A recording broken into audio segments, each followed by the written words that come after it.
everybody, and welcome to this first episode back to the, I don't know what the fuck I'm calling this anymore, the IHMW Poetry Podcast, maybe just the Poetry Podcast, maybe the Type Hard Podcast, maybe the Artist Life Podcast. I don't know what the fuck this is going to be called anymore, but I am at a casino resort in an area that said it was closed off, but I just came out anyway.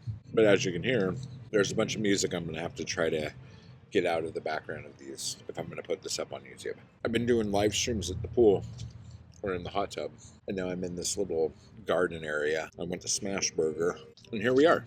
But there's no one around because it says this place is closed off. So that's cool. The music here is awful, but these are kind of a lot. I got a burger too, but I don't think I'm going to be able to eat it.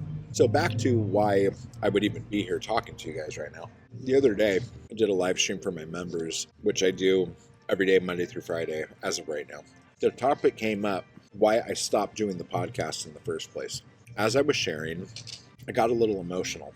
And I was going to just say the things that I said in that video. Is that a worker? I don't know if that's an employee or not. Anyway, so I figured I might as well just play it for you guys. That is an employee. Okay. I don't know why I'm hiding. They're going to be able to see me. But just look at this place. This place is in shambles. There were a bunch of Marines here last night. There's a bunch of empty bottles here. There's...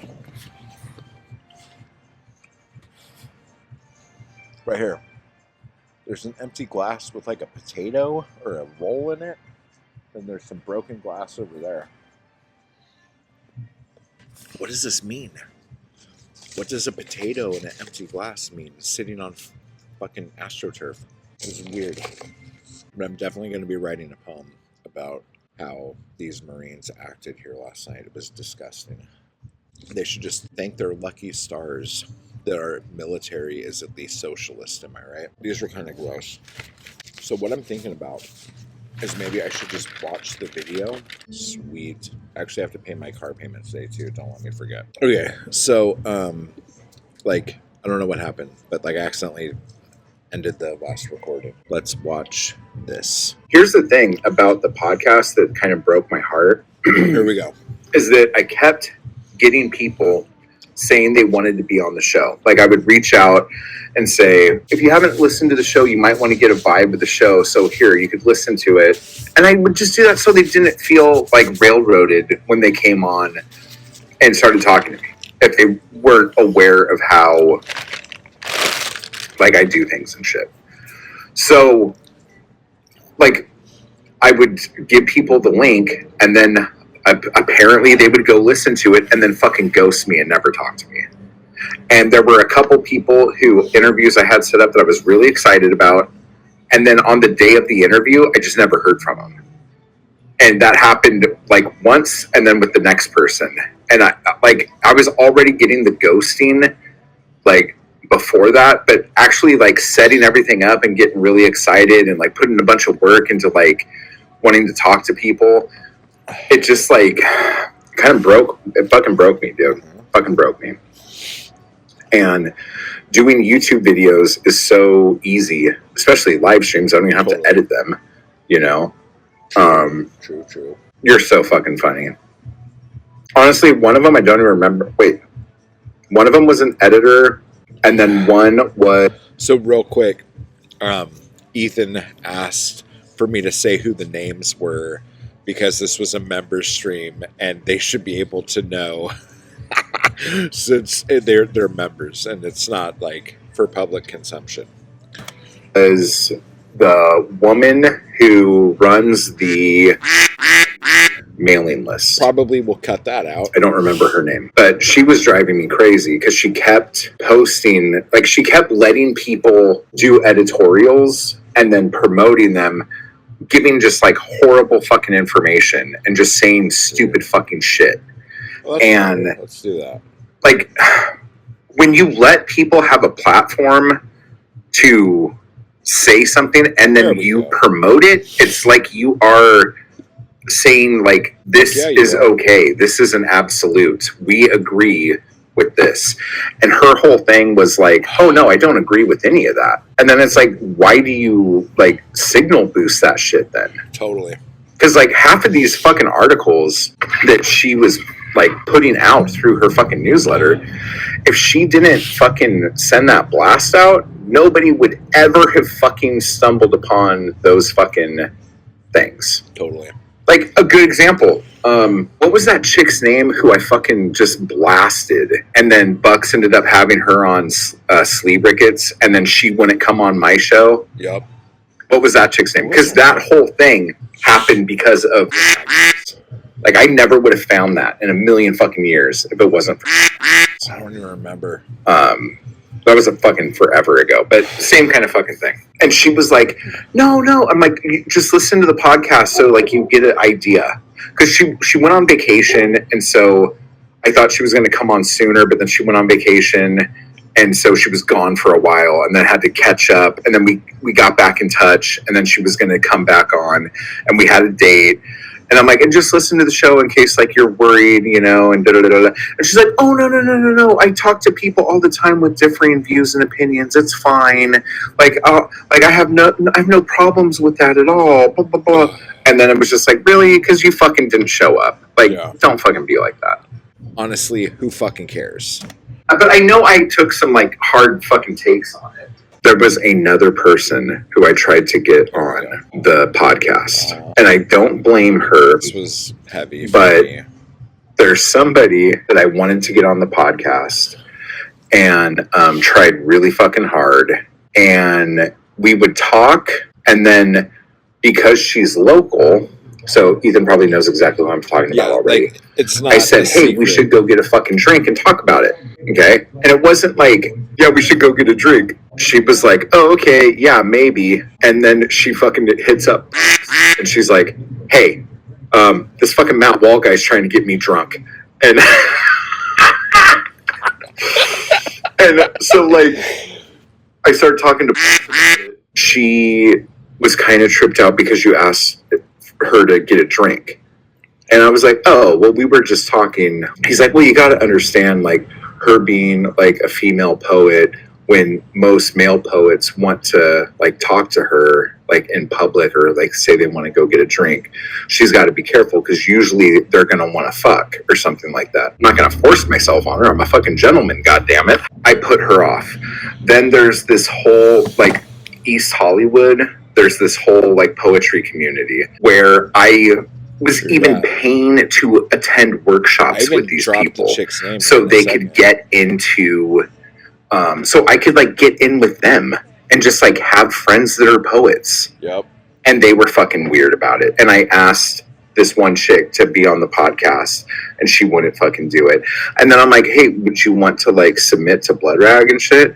And she was like offended that it was called Blood Rag, and she took what I called the Blood Rag as like it being a like maxi pad or something. And let me just explain this real quick. Like, if you read my poetry, which I don't expect everyone to do, but if you read my shit, you understand why it's called the Blood Rag. Because it's like a rag, like a scurrilous rag, meaning it's like a journal, but a trashy, shitty one. That's what people used to call newspapers back in the day. And then the blood rag, because we spill our blood on the page. And that rag we used to wipe it up. I mean, I could have also called it fucking, like, personal bandage, I guess. But that doesn't have the same fucking ring to it. So get over yourself.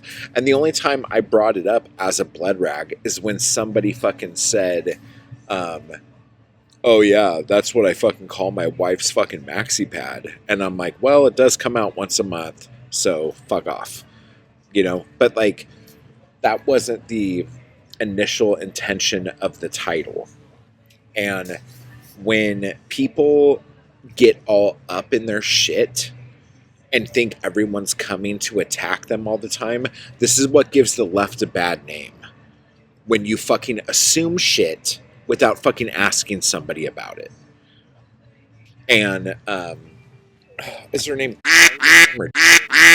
But she seems to be more of a influencer that hangs out at poetry events than an actual fucking poet.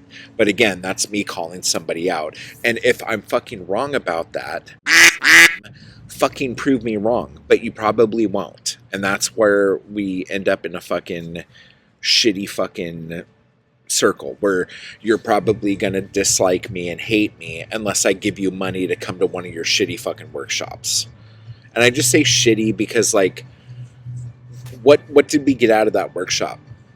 Can you tell me what we got out of it? You probably can't. You want to know why? Because nothing really happened. I wrote a good poem. I fucking cried when I read it, and that was it. Like, there is no anything. But you know what? You do a lot of events and you hang out with a lot of people and take pictures of you, like, looking like, woo, all right. So if that's the poet life, then, you know, whatever, do it hard. But I still haven't read a single fucking poem of yours. I heard the poem you read at that fucking event, but I have not fucking read a single poem of yours anywhere. I've never seen a poem of yours.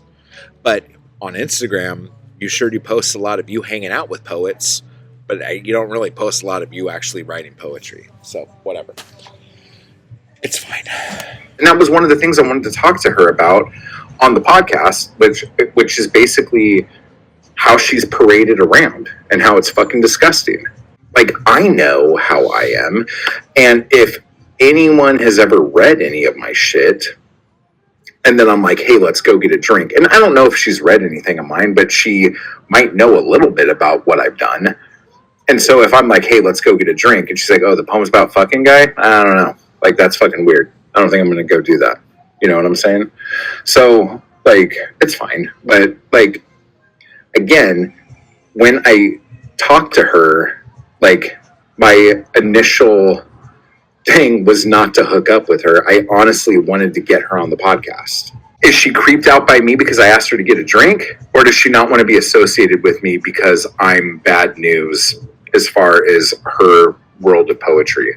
Because that's what I feel like. Because even that chick who lived in my building, Ward, I think was her last name. I don't remember what her name is. She was a language poet from the 80s.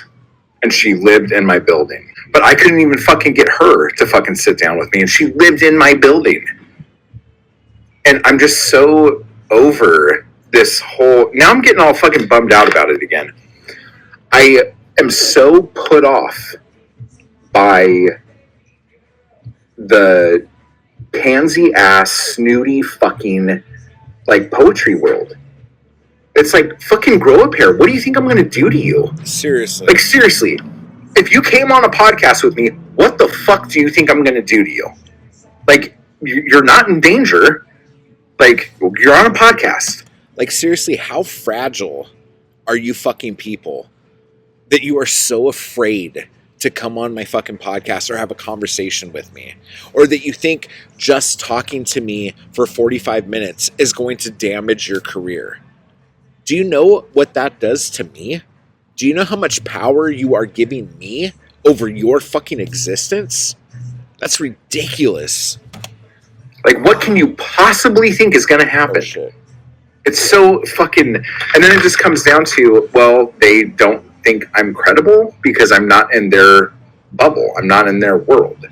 So it's like, is it them taking a step down to talk to me? And I'm like, if that's how you feel, then that's some elitist fucking bullshit. Yep. Especially if you're a fucking left-wing motherfucker. Seriously. And you won't fucking step down to fucking talk to me. That is some fucking bullshit. That is where I'm like, you need to really look at your beliefs. Yep. And let me know if you are really that fucking elitist fucking bullshit. Yep. Because that's fucking disgusting. It is. And this is where I get, like, really emotional and I get kind of upset. Like, I have tried so hard to be accepted, not by the poetry world, but by fucking poets. Just so I could have, like, like-minded friends that are, like, local, you know? And, seeing how just closed off the poetry world has been to me has made me like not want to like say I'm a poet. Like it's embarrassing to me now to just see like how shallow and how nothing these people are, that like someone who's like reaching out and just wanting that camaraderie like can't get it. It's like I'm fucking like pulling teeth trying to get someone to fucking give me the time of day, and I think their work is shit on top of it. So like what the fuck? I just want a friend. I just want to be able to talk poetry with someone over a cup of coffee somewhere and have it not be a fucking fight and have it not be weird, you know? So, dude. Fuck. So, yeah, the podcast was really hard for me to keep going with because I was trying to expand the podcast. And in order to expand the podcast, I needed to expand the guests. I had to expand the topics. And it was like I was poison and nobody wanted to touch me. Yeah. You know? And it just fucking... It fucks with you, dude. Like, knowing, like, oh, I have a lot of fans and I sell a lot of poetry and I can't get a fucking poet to fucking talk to me. It just...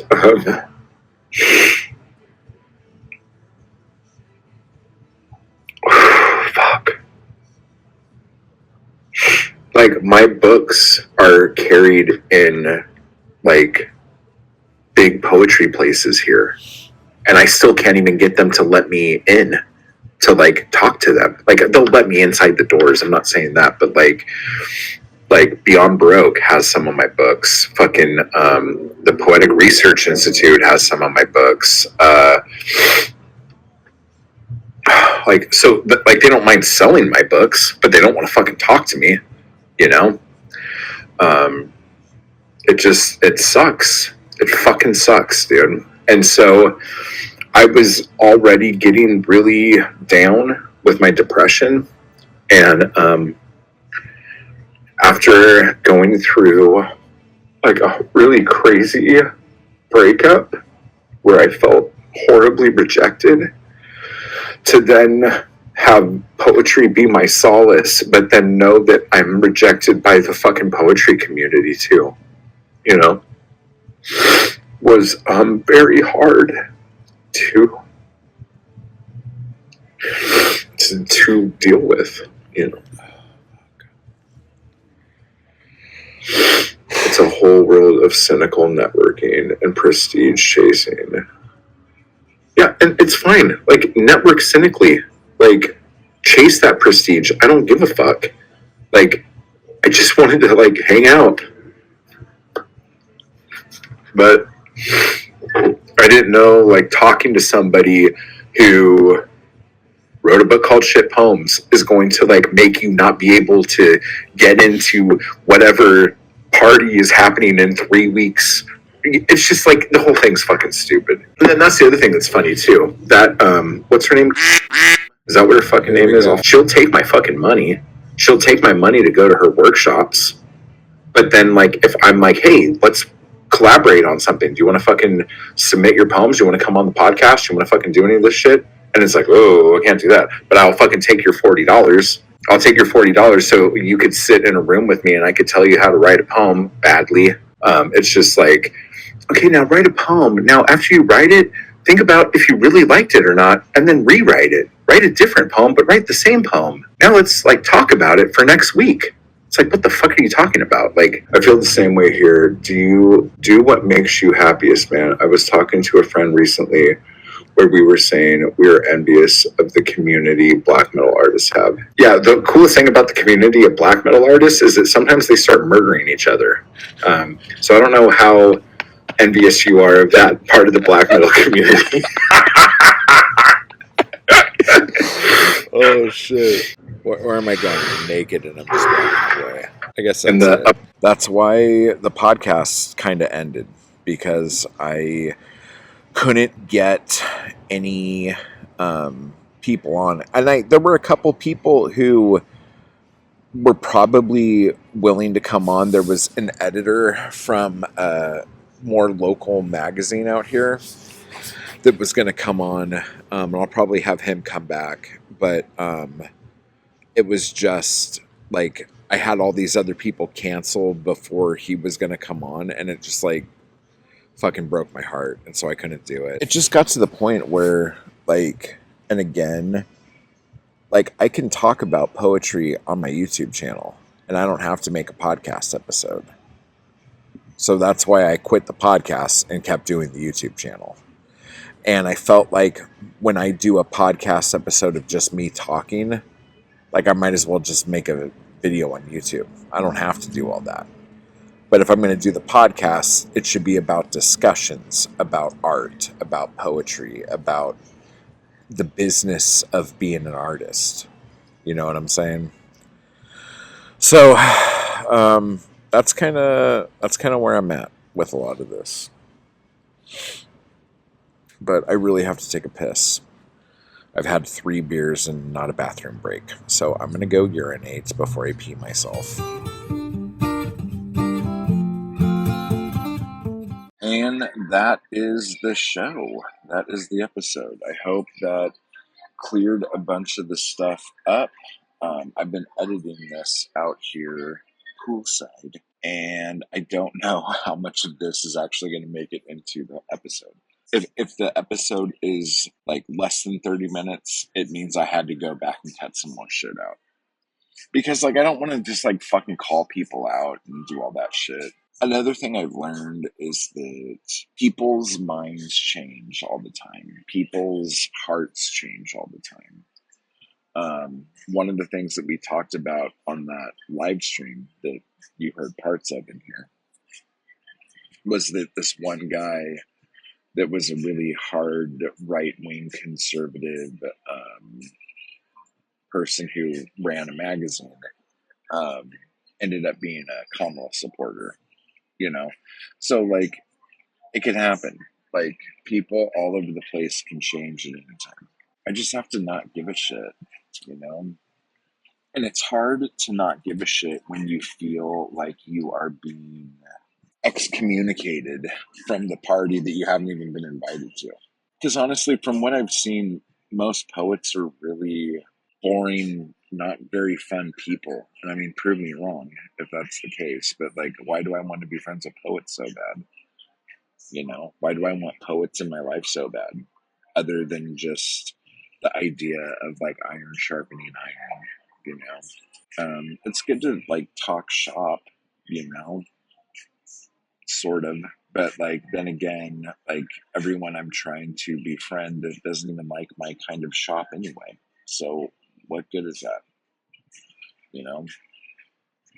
But the poets who do kind of more stuff like I do, and you guys know who you are, we are all very, I don't want to say fragile people, but like we have our own kind of damage, you know? And so when you have like depression and low self esteem, and you don't have like in the MFA alumni academia community pushing your shit, it's hard to get out there, you know? Like not everyone has the same like look at my shit like I do, you know, and that's okay. But like so when like I'm in a opportunity to be around people who write stuff that's more along the lines of something I would even like to read, like you don't really get to spend much time with them either because just anxieties and depression, the whole fucking thing makes things really difficult. So I get it. That was the outro of a really awkward podcast. I'm glad I'm back. I have a lot of ideas of things to do, so we will be doing all of those things. And then, yeah, so I have new books out since the last time we've been here. The chapbooks have kind of gone by the wayside, print wise at least. Maybe we can do an episode about that and talk about it. But I have some new books on Amazon. So run over to Amazon, keep buying my books. Type hard, join the Anarchy Crew. Links for all of this shit will be down below. And you can take part in those live streams that I do every day. I'm like not wearing a shirt and talking shit on everyone. That's fun, right? And then if you aren't following me on YouTube yet and you're not seeing my gorgeous face at this beautiful resort, the fuck is wrong with you?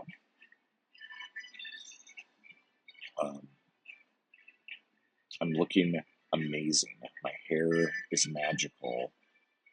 I've lost a bunch of weight. Things are really good.